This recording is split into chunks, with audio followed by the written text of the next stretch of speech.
오늘 하나님께서 우리에게 주신 말씀은 요한복음 2장 4절로 5절의 말씀입니다.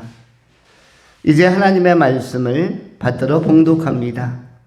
예수께서 이르시되 여자여 나와 무슨 상관이 있나이까 내 때가 아직 이르지 아니하였나이다. 그의 어머니가 하인들에게 이르되 너희에게 무슨 말씀을 하시든지 그대로 하라 하니라. 아멘. 오늘은 요한복음 2장 5절로 6절을 통해서 무엇을 말씀하시든지 그대로 하라 라는 제목으로 하나님의 말씀을 전하겠습니다. 두 가지로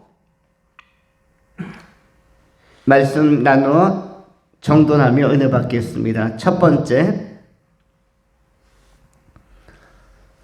어떠하든지.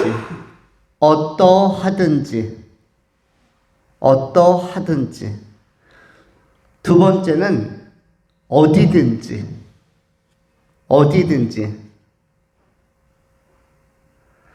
첫 번째 생각하는 것은 어떠하든지에 관한 것입니다. 어떠하든지가 영어로 표현하면 how의 문제이면 어디든지는 회어의 문제, 장소의 문제가 되겠죠. 어떠하든지는 방법론의 문제가 될 것입니다. 오늘 예수님께서 가나 혼인잔치 집에 들어갔을 때에 잘 아시는 것처럼 포도주가 떨어져서 결핍된 상황이 도래하였습니다. 그것을 보고 나름대로 민감하게 문제의식을 가졌던 사람이 있었는데 그 사람의 이름은 마리아라는 여인이었습니다. 마리아는 예수님께서 이 상황 속에서 어떤 역할을 해주기를 기대하였습니다. 그래서 원래는 꺼내지 않아도 되는 질문을 꺼낸 것이죠. 그러면서 3절에 포도주가 떨어진지라 예수의 어머니가 예수에게 이르되 저들에게 포도주가 없다 하니, 사실 저들에게 포도주가 없는 것이 마리아가 구태여서 예수에게 던져야 할 상황 보고나 질문은 아닐 것입니다. 포도주가 없을 경우는 누가 해결하면 되는 거죠? 이 혼인잔치를 주관하는 주인이 해결하면 되는 것이죠. 달리 표현하면 인간의 문제는 누가 해결하면 되는 것이죠? 인간이 해결하면 되는 것입니다. 그런데 여기에 마리아가 개입해서 불쑥 뛰어들어서 예수께 이 상황을 보고하고 아뢰는 것은 예수님이 메시아로서 구원자로서 역사의 무대에 등장하는 사건을 환기시키기 위하여, 이 사건 속에서 함축적인 어떤 내포하고 있는 의미를 전달하기 위하여 마리아가 역할을 감당하는 것입니다. 마리아는 30년의 긴 세월 동안 성령의 잉태로 말미암아 자신의 몸에 생명체가 들어왔고, 또 그가 하나님의 사람, 하나님의 아들인 메시아 예수가 자신 안에 들어와 있다는 사실을 알고 있었는데, 이 사실에 대하여 조심스럽게 30년을 지켜보았을 것입니다. 성령의 감동대로, 또 하나님께서 일러준 대로, 또 천사들이 가브리엘이 통고한 대로, 예고한 대로, 수태고지한 대로 내 몸을 통해서 이 땅에 나오신 분이 메시아인가, 메시아라면 그 메시아의 때가 되었음을 알려주는 지시표, 방향등, 가이드, 안내판, 안내 표지판과 같은 역할로 마리아가 예수님의 공적 무대를 지금 마련하고 있는 것입니다. 그리고 본문은 예수님의 첫 표적, 첫 기적인데, 오늘 본문 말씀 11절에 보시면 예수께서 이 첫 표적을 갈릴리 가나에서 행하여 그의 영광을 나타내심에 제자들이 그를 믿으니라. 11절에 몇 번째 표적이라고 나와 있죠? 예수님께서는 수많은 표적, 수많은 기적, 수많은 사인을 주셨는데 그 많은 표적 중에서 몇 번째 표적이라고 기록하고 있습니까? 첫 번째 표적. 첫 번째 표적은 뭔가 시사하는 의미가 더 깊은 것입니다. 첫 번째 사건. 여기서 표적은 세메이온이라는 것인데 그냥 기적으로 하면 미라클 이렇게 표현도 하겠지만 이것은 어떤 징표로서의 기적, 의미를 가지고 다가오는 메시지를 가지고 다가오는 기적을 표적이라고 하는데 그것이 헬라어로 세메이온인데 바로 그것이 첫 표적으로서 혼인잔치가 준비되고 있습니다. 여기에 예수님께서 등장한 것은 또 이 초청받았을 때 잔치집에 예수님께서 구태여 갈 필요가 없음에도 불구하고 청함을 받았을 때 제자들과 함께 간 것은 단순히 하객으로 간 것이 아닙니다.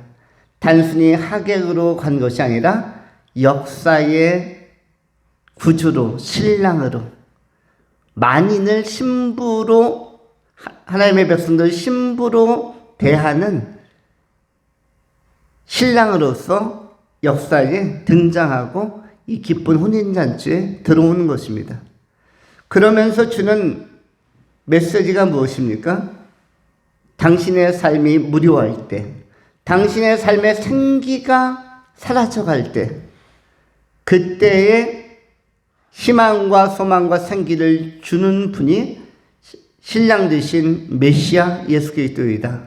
우리의 영적인 신랑, 우리의 존재의 신랑, 우리의 삶의 신랑, 우리의 영생의 신랑이 되신 예수 그리스도 그분이 오실 때에 진정으로 포도주의 결핍이 아니라 포도주의 충만, 채워지고 또 채워지는 그런 신선한 질을 달리하는 차원의 기쁨이 넘칠 것이다. 질을 달리한다는 표현이 어디에 나와 있습니까? 그것이 8절과 9절에 나옵니다. 7절부터 읽으면 다음과 같습니다. 예수께서 그들에게 이르시되 항아리에 물을 채우라 하신즉 아귀까지 채우니 이제는 떠서 연회장에게 갖다 주라 하시매 갖다 주었더니 9절 연회장은 물로 된 포도주를 맛보고도 어디서 났는지 알지 못하되 물떠온 하인들은 알더라. 연회장이 신랑을 불러 10절이 중요한 내용이죠. 말하되 사람마다 먼저 좋은 포도주를 내고 취한 후에 낮은 것을 내거늘 그대는 지금까지 좋은 포도주를 두었도다 하니라. 본문의 10절에 뭐가 나오죠? 좋은 포도주라는 표현이 나옵니다.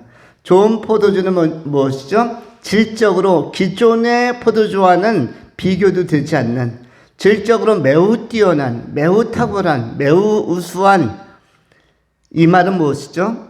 일반적으로 술을 좋아하는 분들에게 있어서는 막걸리 한 잔도 기쁨을 줍니다. 그렇죠? 또는 양주 한 잔도, 맥주 한 잔도 기쁨을 줄 수 있을 것입니다. 그런데 그런 것들은 어떤 것이죠? 일반적인 술입니다. 일반적인 포도주에 속해요. 그것은 떨어지면은 목마르고 떨어지면은 또 갈급함이 있는 그런 것들이죠. 그런데 지금 새로 나온 포도주는 어떤 것입니까?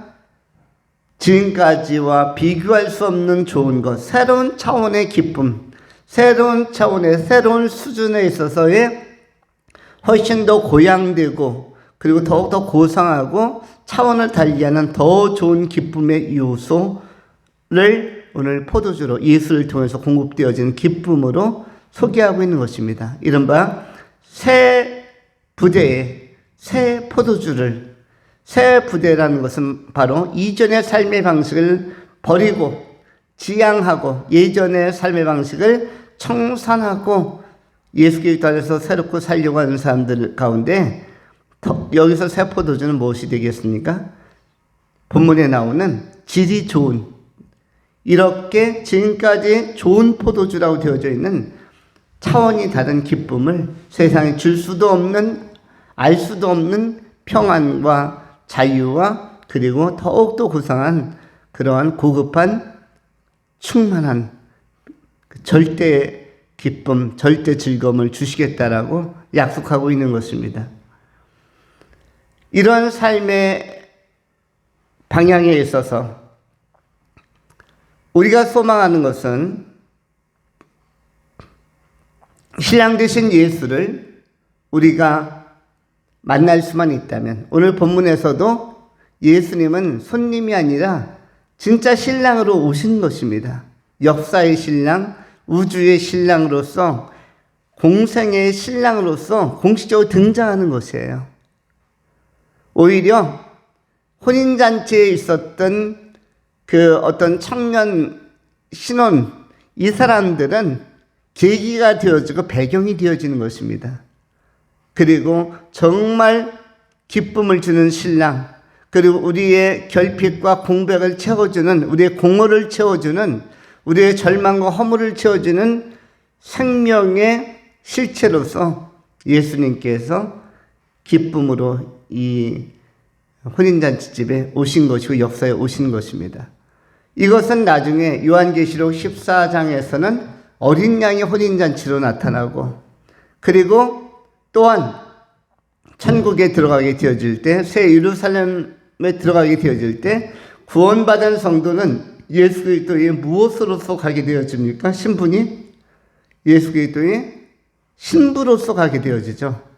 예수님은 우리의 뭐죠?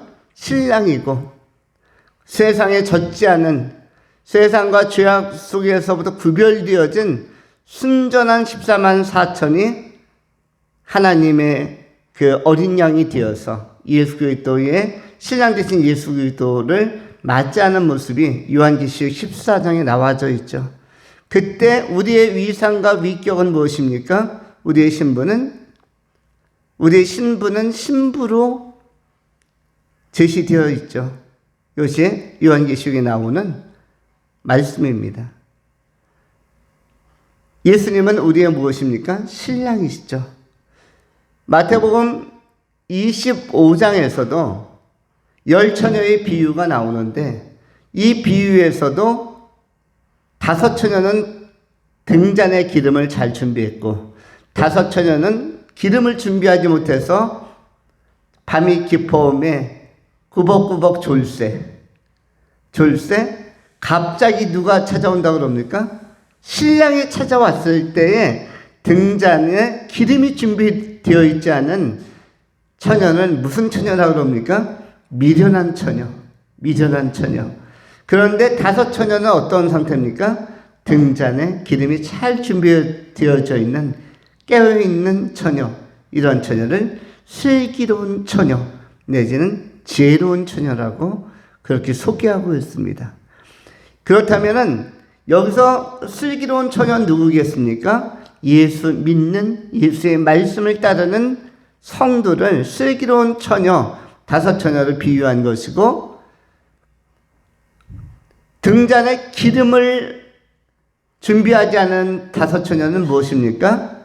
종교적 형식 또는 삶에 대한 열심을 가지고 있는, 삶을 진지하게 구성하여 풀어간다고 하지만 실제로는 기름이 없는, 동력이 없고 생명력이 없는 세상 사람들의 열심 있는 삶은 다섯 처녀에 비유한 것이고, 그리고 형식적인 종교인들을 다섯 처녀에 비유한 것이죠.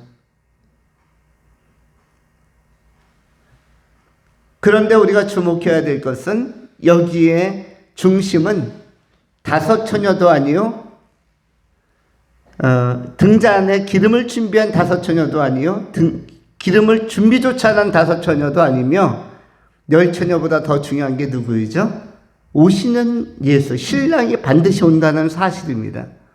마태복음 25장은 신랑이 반드시 온다. 그 신랑이 누구입니까? 역사 가운데 재림하시고 구원하는 주님으로서 이 땅에 오시고 많은 영혼을 구원하고 재림하시는 예수 그리스도를 신랑으로 비유한 것입니다. 마태복음 25장은 그냥 처녀들 소개하려고 하는 본문이 아니죠. 그리고 어떤 멋진 신랑을 소개하려고 하는 본문도 아니고, 예수님의 재림을 알려주고 예수님이 구원할 백성들 다 구원하고 나면, 믿는 자를 다 찾고 나면 반드시 재림하신다. 다시 강림하신다. 그래서 역사의 구원자로서 구원을 또한 완성하시고 재림의 주로서 오시는 예수 그리스도를 설명하고 소개하는 것이 바로 그 마태복음 25장의 열처녀의 비유요, 신랑의 오심에 대해서 강조하고 있는 본문인 것입니다. 신랑은 오신다. 거기에서 예수는 신랑으로 비유되어져 있는 것입니다. 그 신랑 되신 예수님이 우리의 인생의 주도권을 가지고 삶을 이끌어갑니다. 이러할 때 어떠한 방식으로 인도하시든지, 오늘 본문에서는 마리아가 이 5절에 이렇게 이야기를 합니다. 5절 말씀, 그의 어머니가 하인들에게 이르되 너희에게 무슨 말씀을 하시든지 그대로 하라 하니라. 5절에서 중요한 내용이 무엇이죠? 5절 후반절에 나오는 너희에게 무슨 말씀을 하시든지 그대로 하라 하니라. 그대로 하라. 무슨 말씀을 하시든지. 우리의 진정한 변화는 말씀을 그대로 믿을 때, 말씀에 이의를 제기하지 않고 순전히 믿을 때 우리 안에 변화가 오는 것입니다. 우리가 믿음이 참다운 믿음, 구원받는 믿음이 있는데, 구원받는 믿음을 가진 사람들의 특성은 말씀을 순전하게 그대로 믿는 것이에요. 그대로 믿는 것입니다. 말씀을 자기 감정으로, 자기 이성으로 희석시키거나 또는 변형시키거나, 그래서 믿고 싶은 것만 믿는 것은 참다운 믿음, 영생에 이르는 믿음이 되지 못합니다. 우리가 속사람까지 변화하려면, 그리고 절대로 변질되지 아니하고 변동되지 아니한 신앙을 갖게 되려면 말씀을 그냥 순전하게 믿어야만 합니다. 기록된 말씀을, 가라사대 선포된 말씀을 그냥 믿는 것입니다. 우리가 구원받는 믿음은 이렇게 말씀을 내 마음에 닿는 것만 믿는 것이 아니라, 내 마음에 공감되는 것만 믿는 것이 아니라 하나님께서 말씀하신 것은 다 믿는 것입니다. 최근에 충격을 준 연예인이 한 명 있죠. 많은 사람들에게 예능을 통해서 다가간 노래 잘 부르는 청년이 있는데, 그 사람의 이름을 뭐라고 얘기하죠? 그 사람은 이승기라는 사람입니다. 가수이죠. 요즘은 만능 연예인이죠. 이 사람의 병적 기록부나 이런 데를 보면은 그는 종교가 뭐라고 그러죠? 종교가 개신교, 기독교로 기록이 되어져 있는데, 최근에 사귀는 자매가 나타났대요. 그런데 그 자매의 종교는 뭐라고 그러죠? 불교. 그래서 최근에 이승기가 나 불교로 여자 따라서, 자매 따라서 개종합니다. 모르겠습니다. 페이스북에 올렸는지 SNS에 올렸는지 인스타그램에 올렸는지 모르겠지만 나 불교로 전향합니다. 그럼 지금까지 이승기 하면 크리스찬 연예인으로 알려져 왔고, 군인 시절에도 기독교, 그래서 기독교인들에게 많은 자긍심을 주었던 이승기가 어느 날 오랜 세월을 지나 한 여성에게 반해가지고 갑자기 개종을 했대요. 그것도 기독교에서 캐톨릭도 아니고 기독교에서 뭐로? 불교로. 반전 중에 반전이죠. 충격 중에 충격입니다. 그렇다면 무엇이 이승기에게 그런 변화를 가져오게 했을까? 이것은 처음부터 이승기에게 구원받을 만한 뭐가 없었던 것이죠? 믿음이 없었던 것이죠.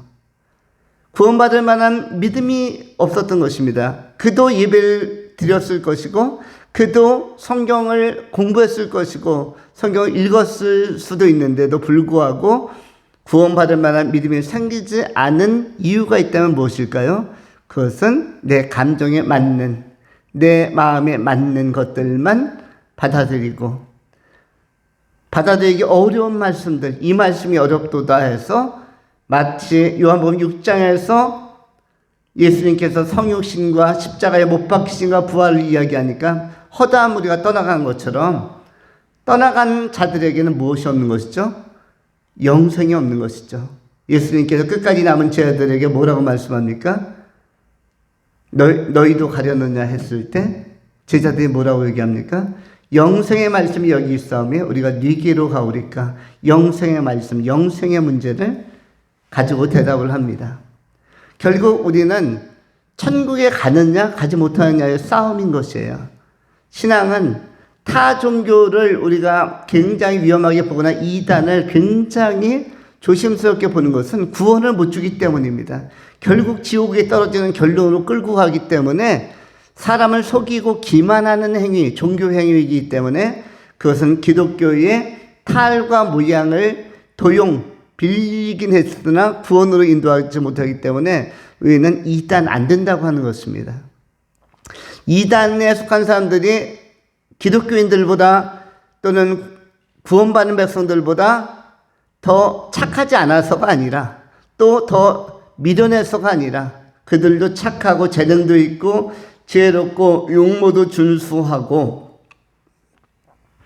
그들에게도 뛰어난 점이 많겠지만 또는 타종교인들이나 불교인들이나 이런 분들에게도 인간적 재능은 뛰어난 사람들이 있을 것입니다.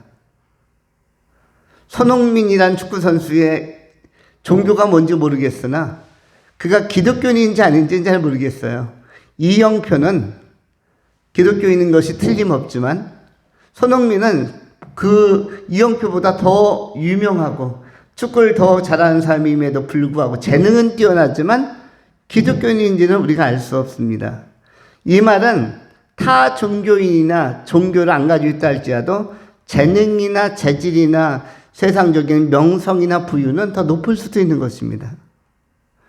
현재의 대통령, 작금의 대통령들도 신앙이 선명한 사람은 많지 않았습니다. 그들이 더 높이 올라가기도 하죠. 그러나 구원받는 신앙, 영생의 신앙은 좀 다른 것이죠. 영생에 이르는 신앙은 무엇이죠? 이 말씀이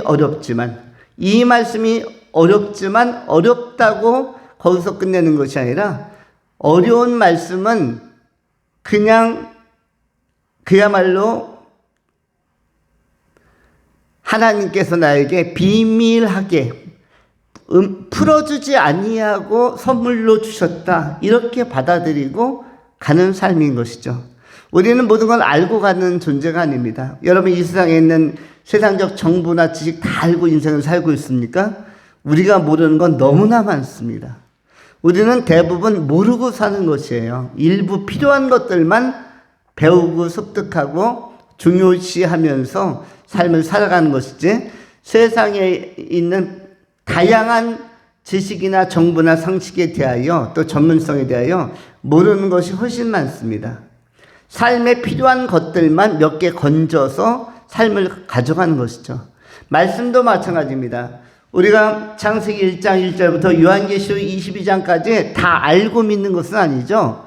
그냥 믿다 보니 알아채게 되는 것이고 믿다 보니 주님을 계속 따르게 되고 닮아가게 되는 것입니다. 주께서 말씀하시니까 하나님께서 말씀하시니까 하나님께서 이 말씀을 선물로 주셨으니까 그냥 받는 것입니다.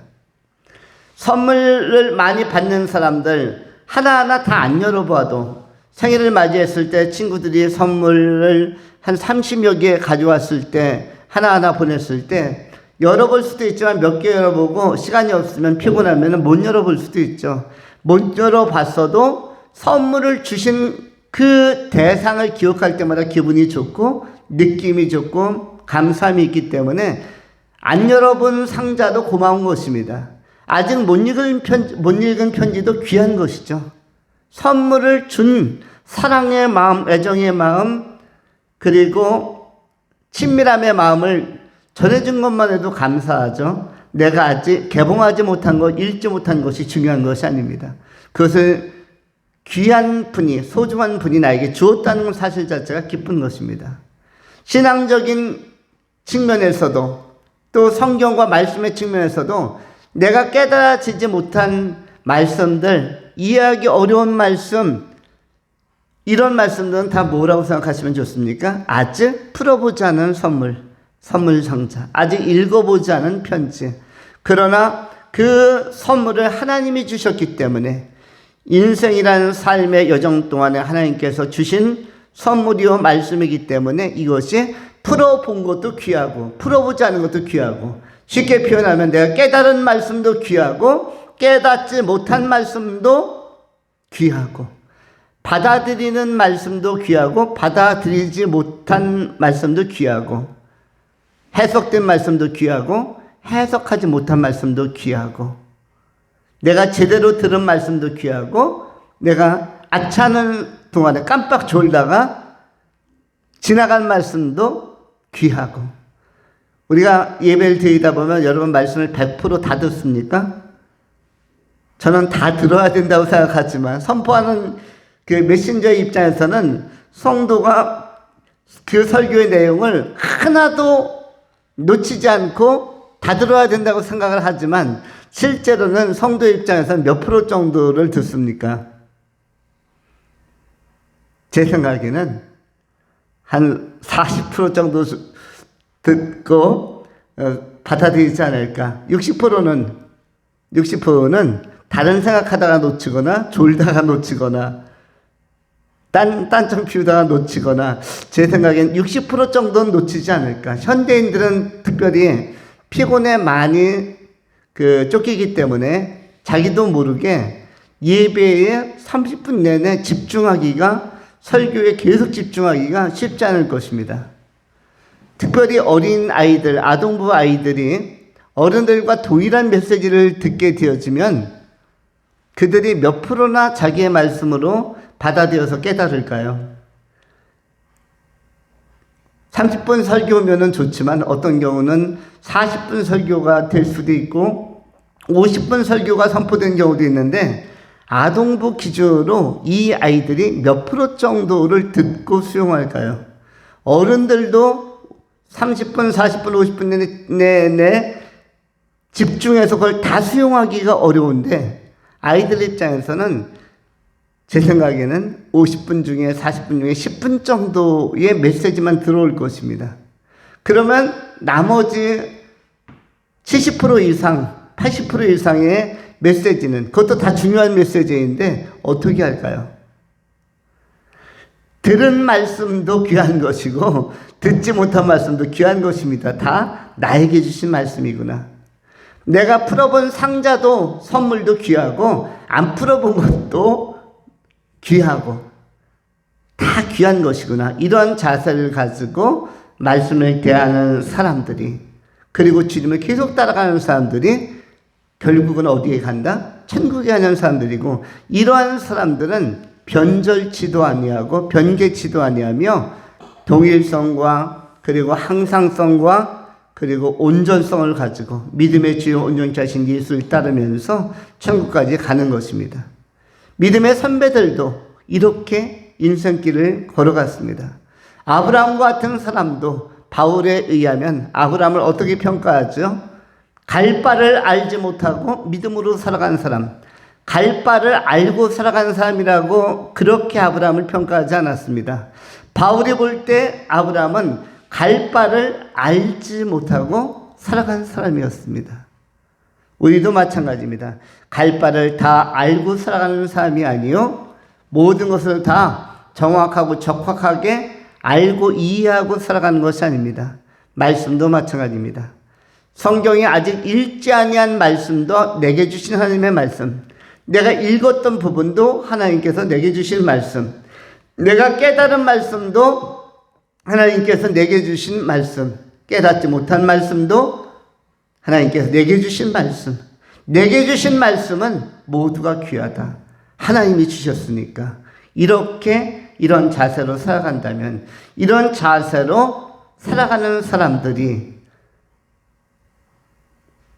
바로 승리자가 되는 것이며 구원에 합당한 사람들이 되는 것입니다. 이런 사람들이 젊을 때도 그리스도인, 중년에도 그리스도인, 노년에도 그리스도인, 이 세상 끝날 때까지 뭐가 되는 것이죠? 그리스도인이 되는 것이며, 이렇게 하나님, 우리에게 말씀을 주시고 선물 주신 하나님을 귀하게 여기는 사람, 구주로 여기는 사람은 절대로 구원의 자리에서, 구원의 지평에서 탈락하지 않고 영원한 생명에 이르게 되는 것입니다. 하나님께서 주신 이 놀라운 선물을 기쁨으로 우리가 받아들이고 주님과 동행해 가는 귀한 성도님들이 다 될 수 있기를 축원합니다. 두 번째는 어디든지.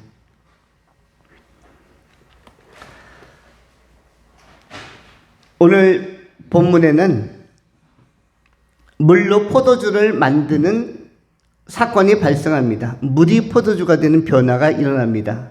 그런데 구약 성경에도 쓴 물이 단물되는 변화, 물의 변화가 한 곳도 소개되고 있습니다. 신약 성경에서만, 요한복음 2장에서만 물이 포도주로 색깔도 변하고 맛도 변하는 변화가 온 게 아니라 구약 성경 출애굽기 15장에서도 모세 시대에 이런 변화가 왔습니다. 모세가 이스라엘 백성들을 이끌고 애굽으로부터 홍해를 건너 출애굽하였을 때에 백성들이 너무 목이 말랐습니다.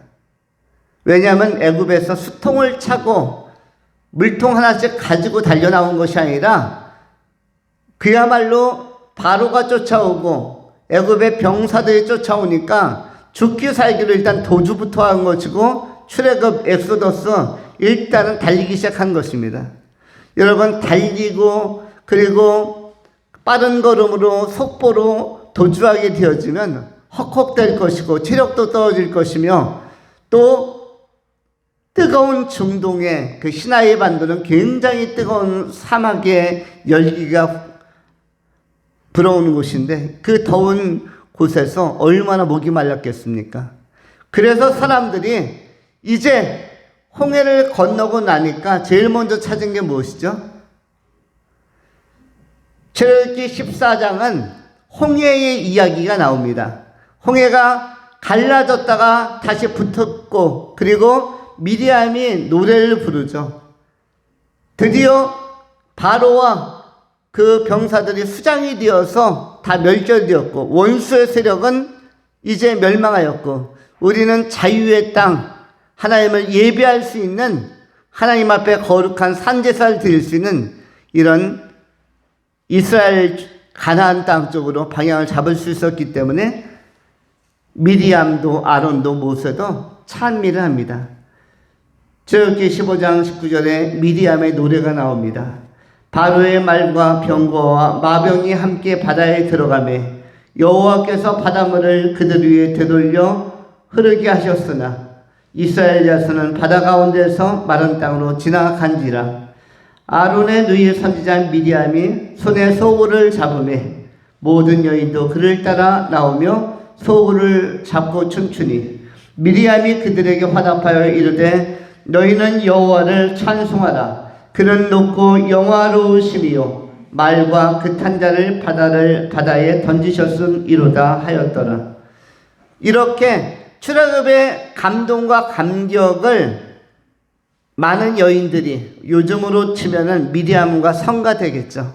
성가대가 하나님을 찬양하고 찬미하면서 그야말로 기세등등했던 바로와 그 병사들이 홍해가 갈라졌다 다시 붙으면서 다 몰살시킨 걸 보면서 승전가를 부르고 하나님을 찬미하는 것입니다. 출애굽을 주도하신 그 하나님을 높이고 찬송하는 것이죠. 그런데 그 다음에 바로 나오는 것이 무엇입니까? 물의 문제입니다. 출애굽기 15장 22절에 모세가 홍해에서 이스라엘을 인도하심에 그들이 나와서 수르 광야로 들어가서 거기서 사흘 길을 걸었으나 물을 얻지 못하고 마라에 이르렀더니 그곳 물이 써서 마시지 못하겠으므로 그 이름을 마라라 하였더라. 홍해를 건너자마자 바로 물의 문제가 직면합니다. 사람들의 이 타는 목마름을 해결해야 할 문제. 그래서 물을 찾았는데 물인 줄 알고 보았더니 그것이 바로 쓴물이었습니다. 쓴물이었기 때문에 쓰다, 정말 쓰다.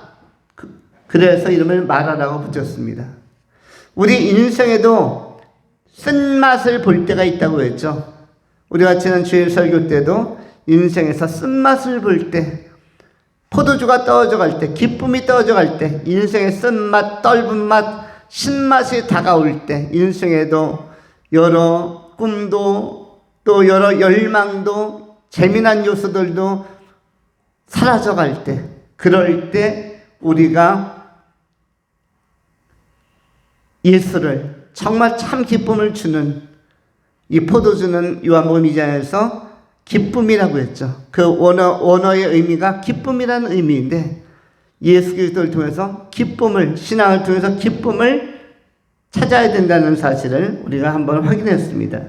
그런데 오늘 본문에서도 홍해를 가르고 통쾌하게 따라오던 추적하던 애굽의 병사들을 물에다가 수장시키고 멸망시키고 나서 환호시키는, 적의 추적을 따돌리고 나서 승전가를 부르는 이스라엘 백성들 앞에 놓인 것은 단물이 아니었죠. 뭐였습니까? 본문에서 저기 15장 22절에서 바로 마라, 쓴물이 나왔어요. 일반적으로 이렇게 좋은 일이 있으면은 다음의 전개는 시원한 물, 생수의 강이 흘러 넘쳐야 정상이죠. 멋있는 호수, 소양댐이라든지 그 굉장히 멋있는 백록담이라든지 또 천지 호수라든지 이렇게 멋있는 물이 나와야 되는데 멋있는 물이 아니라 완전히 쓴물이었습니다. 그것이 마라의 쓴물이죠. 이때 24절에 성경은 이렇게 기록을 합니다. 백성이 모세에게 원망하여 이르되 우리가 무엇을 마실까 하며 모세가 여호와께 부르짖었더니 여호와께서 그들에게 한 나무를 가리키시니 그가 물에 던지니 물이 달게 되었더라. 거기서 여호와께서 그들을 위하여 법도와 율례를 정하시고 그들을 시험하실세. 이르시되 너희가 너희 하나님 나 여호와의 말을 들어 순종하고 내가 보기에 의를 행하며 내 계명에 귀를 기울이며 내 모든 규례를 지키면 내가 애굽 사람에게 내린 모든 질병 중 하나도 너희에게는 내리지 아니하리니 나는 너희를 치료하는 여호와임이니라. 마라의 쓴물을 뭘로 바꾸죠? 나뭇가지를 던짐으로써 물이 달게 되었다, 단물이 되었다라고 그렇게 선언을 합니다. 여기서 나뭇가지는 물론 확장 해석을 하고 영적으로 의미를 부여하면 나무에 달리신 예수 그리스도를 연상하게 합니다.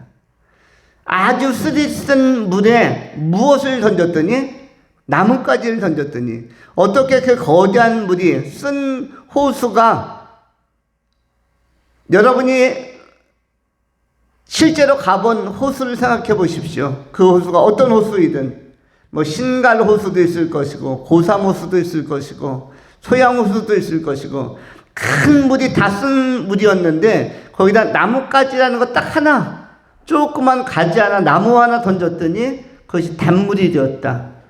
이런 변화는 신약시대에 넘어오면 어떤 것을 통해서만 가능합니까? 인생의 쓴맛을 볼 때, 인생 전체가 쓴 곳으로, 쓴 상황으로 빠져 들어갈 때, 인생의 늪에 빠질 때에 쓴 상황으로 들어갈 때 거기에는 나무 십자가에 달리신 예수 그리스도가 개입되어지면 그것이 뭘로 바뀌는 것처럼, 단맛으로 바뀌는 것처럼 오늘 마라의 쓴물이 무엇으로 바뀝니까? 단물로 바뀝니다. 그리고 나서 27절에 그들이 엘림에 이르니 거기에서 물샘 열둘과 종려나무 70그루가 있는지라. 거기서 그들이 그물 곁에 장막을 치니라. 그 물가에 장막을 쳤다. 엘림이라는 것을 소개하고 있습니다. 요한복음 2장에 나오는 가나 혼인잔치에 포도주가 떨어졌을 때 포도로 포도주를 만든 것이 아니라 예수는 물로 포도주를 만든 것처럼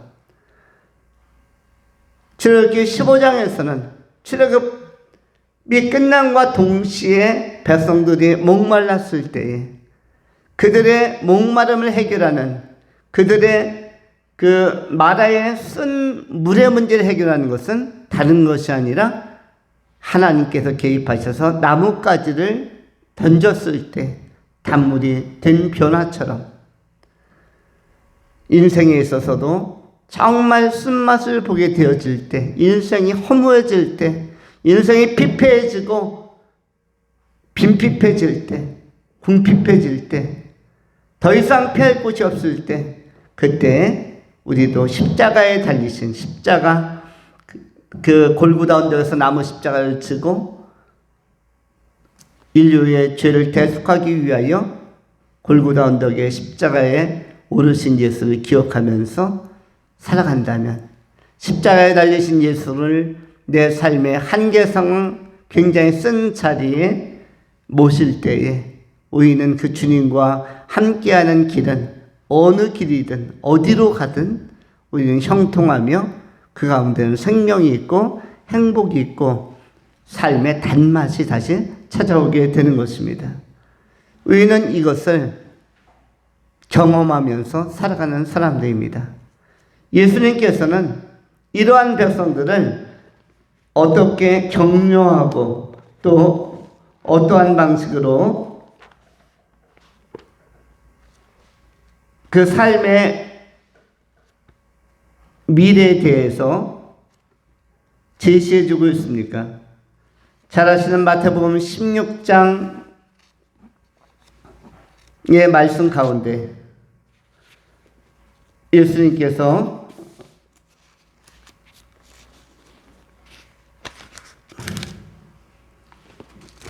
이렇게 말씀하고 있습니다.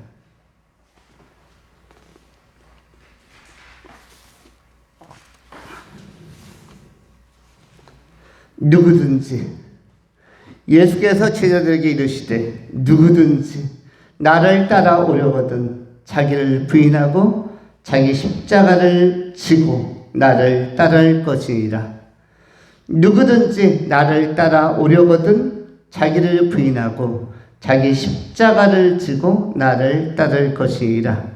누구든지 제 목숨을 구원하고자 하면 잃을 것이요 누구든지 나를 위하여 제 목숨을 잃으면 찾으리라.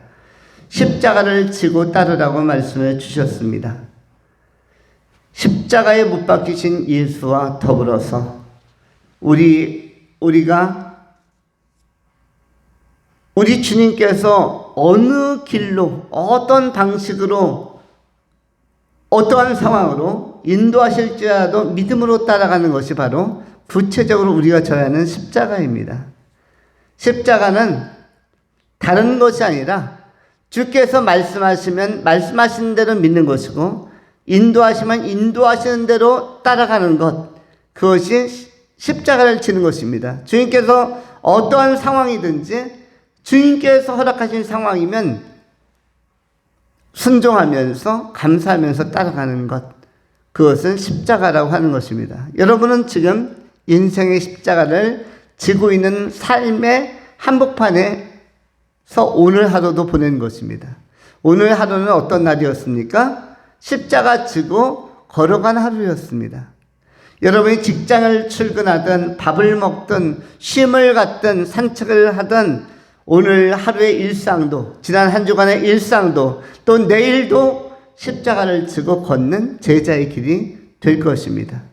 우리 인생은 십자가에 달리신 예수 그리스도, 그분을 따라서 주께서 인도하신 방식대로 가는 것입니다.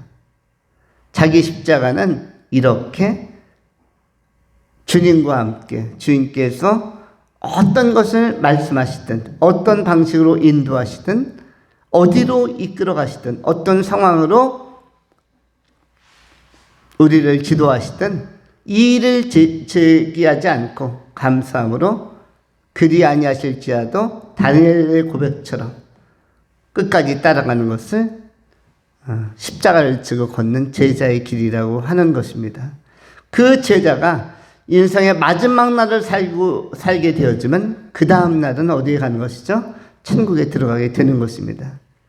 인생의 마지막 날까지 자기 십자가를 지고 자기를 부인하고 하나님 나라에 다 들어가는 영광스러운 구원받는 귀한 성도님들이 다 될 수 있기를 축원합니다.